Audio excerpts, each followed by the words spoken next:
हर हर महादेव, जय भोलेनाथ। नमस्कार, मैं साधना पांडे मार्गदर्शन पे आपका स्वागत करती हूँ।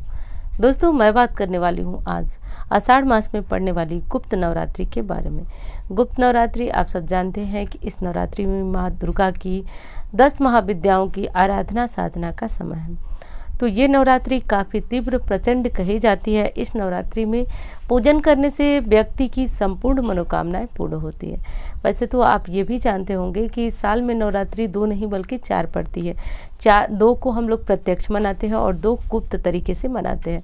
तो जैसा कि नाम से ही स्पष्ट हो रहा है, गुप्त नवरात्रि यानी कि इस नवरात्रि में जो भी पूजा पाठ आराधना मंत्र जप हवन जो भी करेंगे वो सब गुप्त तरीके से करेंगे। अब एक चीज़ मैं आपको बताती हूँ, यह नवरात्रि इतनी विशेष क्यों है। तो देखिए, कहा जाता है कि किसी भी प्रकार की सिद्धि प्राप्त करने के लिए यह नवरात्रि बहुत ज़्यादा विशेष है। अब ऐसा नहीं है कि किसी प्रकार की सिद्धि यदि आपको प्राप्त नहीं करना हो तो आप इस नवरात्रि का व्रत नहीं धारण कर सकते हैं, कलश स्थापना नहीं कर सकते हैं। और कलश स्थापना करना, व्रत धारण करना यदि आपसे नहीं हो पा रहा है तो आप पूजन कर मंत्र इत्यादि जप सकते हैं। तो बिल्कुल उसी नवरात्रि की तरह संपूर्ण नियम इस नवरात्रि में भी लागू होंगे। कलश रखने की विधि इत्यादि सब उसी तरह होगी, बस समय अलग होगा जो कि मैं आपको बताऊंगी कि समय कैसे करना है। तो संपूर्ण जानकारी आपको इस वीडियो में मिलेगी। दोस्तों, एक चीज़ और बताऊंगी आपको कि यदि आपके मन में एक चीज़ आ रही है कि ये नवरात्रि सिर्फ तांत्रिक व्यक्ति ही कर सकता है, तो ये गलत है। हर जन सामान्य इस नवरात्रि को कर सकता है, बल्कि कहने में आता है, सुनने में आता है शास्त्रों में कि इस नवरात्रि को करने से शीघ्र मनोकामनाओं की पूर्ति होती है, क्योंकि 10 महाविद्याएं भी मिलकर आपकी मनोकामनाओं को सिद्धि कराती हैं। तो इस तरह से करके इस नवरात्रि का व्रत और पूजन आप सभी को अवश्य करना चाहिए। अब वीडियो कैसी लगती है बताइएगा ज़रूर। अच्छी लगती है तो लाइक ज़रूर किया करें, चैनल को सब्सक्राइब कर लीजिए। सब्सक्राइब करने से आपको इस तरह की जानकारियाँ मिलती रहेंगी। इंस्टा फेसबुक पर मुझे फॉलो करना चाहें तो कर सकते हैं, और मेरा नंबर है जिस पर किसी भी प्रकार की ज्योतिषीय सलाह हुई, कुंडली वगैरह दिखाना हो तो दिखा सकते हैं।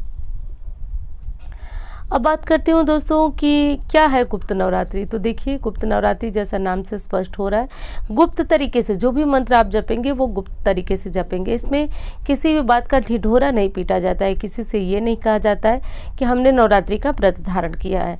तो जो भी आप करेंगे गुप्त तरीके से करेंगे। अब पिछली बार आप लोगों का बहुत प्रश्न आया कि घर के लोग तो जानेंगे।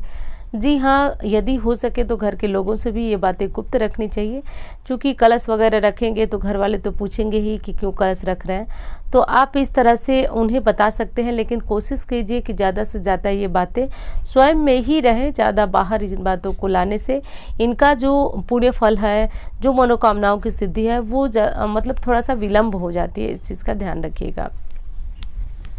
एक चीज़ और कह रही थी आपसे कि जब आप नवरात्रि का व्रत धारण करेंगे तो मन में यही होगा कि कलश रखें, सब कुछ करें। तो देखिए, सब कुछ नियम जो होता है उसी नवरात्रि की तरह होता है जो प्रत्यक्ष रूप में चैत्र और क्वार मास में मनाया जाता है।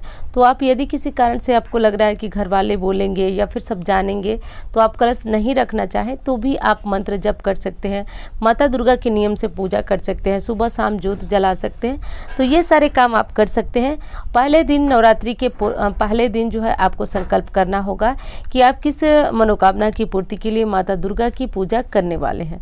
तो इस मनोकामनाओं की पूर्ति के लिए आप सुबह शाम माँ की ज्योति जलाएंगे, सुबह शाम कोई मंत्र ले लेंगे जिसको जपेंगे, माँ से प्रार्थना करेंगे कि आपकी मनोकामना शीघ्र पूर्ण हो। अब बात कर लेती हूँ कि गुप्त नवरात्रि जो है दोस्तों वो कब से शुरू हो रही है, कब समाप्त हो रही है, कलश स्थापना का शुभ मुहूर्त क्या है। तो आषाढ़ मास की गुप्त नवरात्रि इस बार जो है 30 जून 2022 को शुरू हो जा रही है। नवरात्रि का आखिरी अंतिम दिन होगा 9 जुलाई 2022 को। अब कलश स्थापना जो लोग करना चाहें, कुछ लोग बिना घट स्थापना के भी माँ दुर्गा की मूर्ति फोटो के आगे पूजन कर लेते हैं, लेकिन कुछ लोग विधि विधान से जैसे प्रत्यक्ष नवरात्रि में कलश रख करके मंत्र जप करते हैं, हवन करते हैं, कन्या जिमाते हैं, उस प्रकार करना चाहिए। एक बात मैं स्पष्ट बता दूं कि उस नवरात्रि से भी विशेष होती है ये गुप्त नवरात्रि आपकी मनोकामनाओं को पूर्ति करने के लिए। तो कलश रखना हो तो इस समय में, यानी कि जो शुभ समय है वो दिन के 11:57 से 12:53 तक है। तो आप इस मुहूर्त में जो है कलश स्थापना कर लें।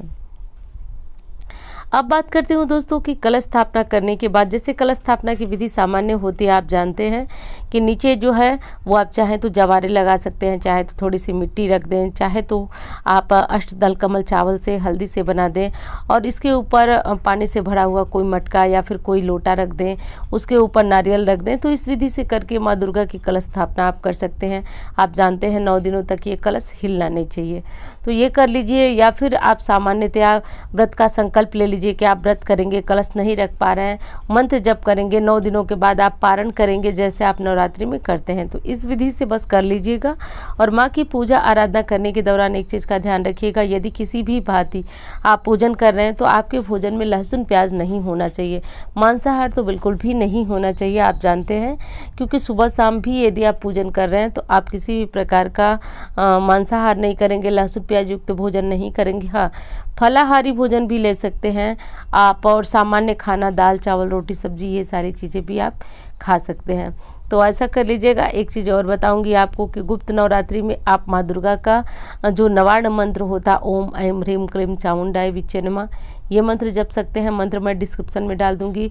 या फिर माता दुर्गा का, माता लक्ष्मी का, जो भी आपके मन की इच्छा हो वो माता निश्चित रूप से पूर्ण करती हैं। अब अगली जो वीडियो आएगी दोस्तों गुप्त नवरात्रि की, उसमें मैं आपको बताऊंगी कि आप किस तरह से गुप्त नवरात्रि का कोई उपाय करके मनोकामनाओं की पूर्ति करा सकते हैं। तो उपाय की वीडियो अगली वीडियो में आएगी। और ये वीडियो आपको कैसी लगी बताइएगा ज़रूर, और उम्मीद करती हूँ आपको ज़रूर पसंद आएगी। पसंद से भी ज़्यादा आपके लिए लाभप्रद होगी ऐसी कामना करती हूँ। मिलती हूँ इसी तरह की वीडियो के साथ। धन्यवाद।